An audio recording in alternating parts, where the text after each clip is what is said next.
It is July 15. We're in Haarlem, and I'm talking to Jos Oude Moleman. Okay, and what is your age? My age is 64.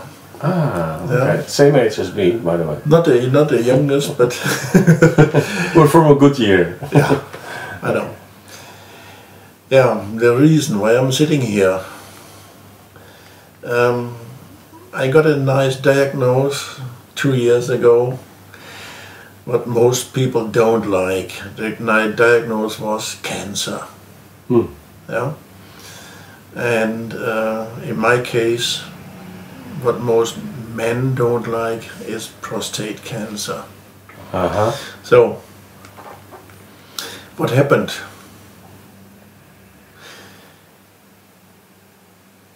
First of all, there's a huge hole where you are dropping in.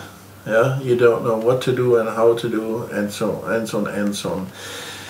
And especially 2 weeks before I got my diagnosis, my best friend got, well, I was at his funeral.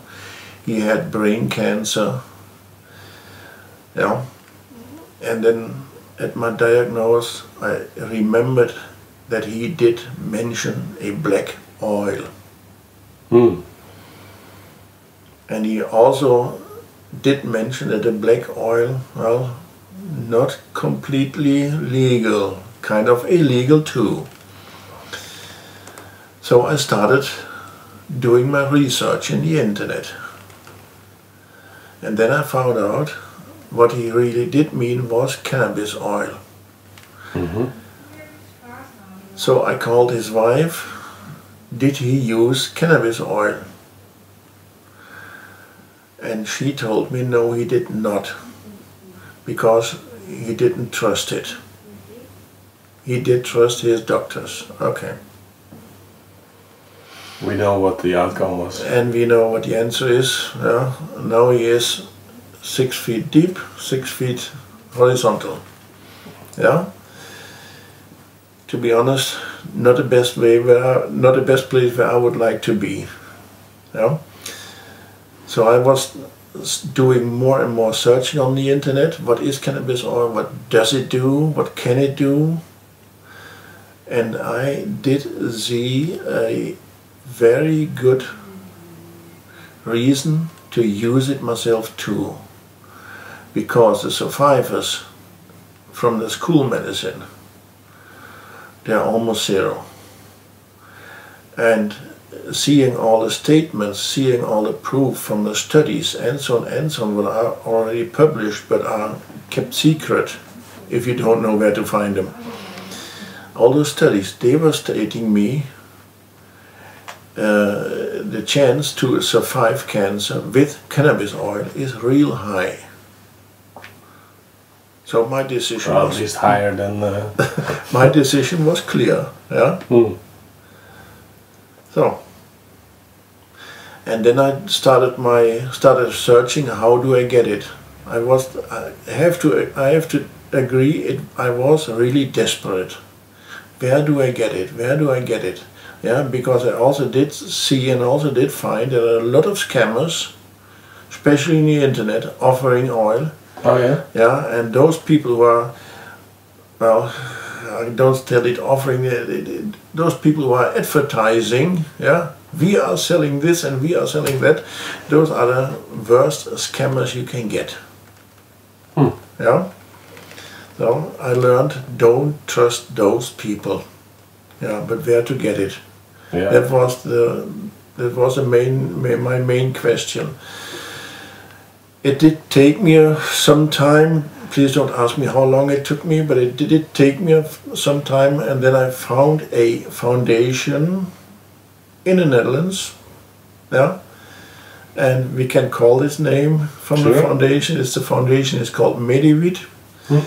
And I did get my pure RSO oil at Mediweed, and this was quite an experience for me. I made a lot of mistakes. Yeah, I do agree, I did make mistakes, but well, everybody would do these kind of mistakes. I did. So what I want to do, I want to tell the people, yeah, inform yourself with former patients who did cure, yeah. Inform yourself and do not make these mistakes what I did. Did you take too much oil, or did you got too high?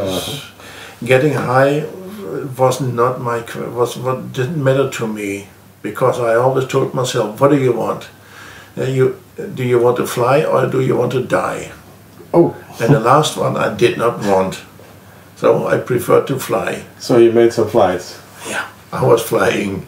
How many flights did you make? How many times did you overdose?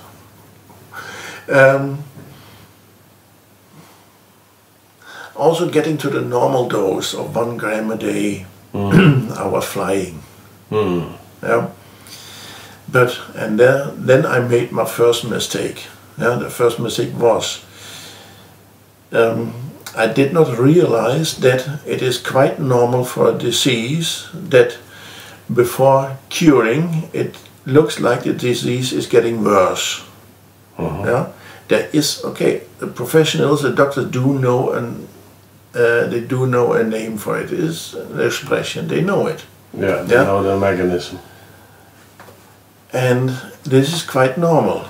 And this is also something what every patient using the cannabis oil should know. Yeah? First can look like it is getting worse, but it is not. Yeah? And in this state of getting worse, I did make a mistake of taking 0.5 gram additionally. From 1 gram to 1.5 gram, that is quite a step. And that's when I was not flying, it did send me into orbit. Yeah? And then I felt sick 4 days. Oh yeah? Yeah? I felt so sick I wanted to vomit. Yeah?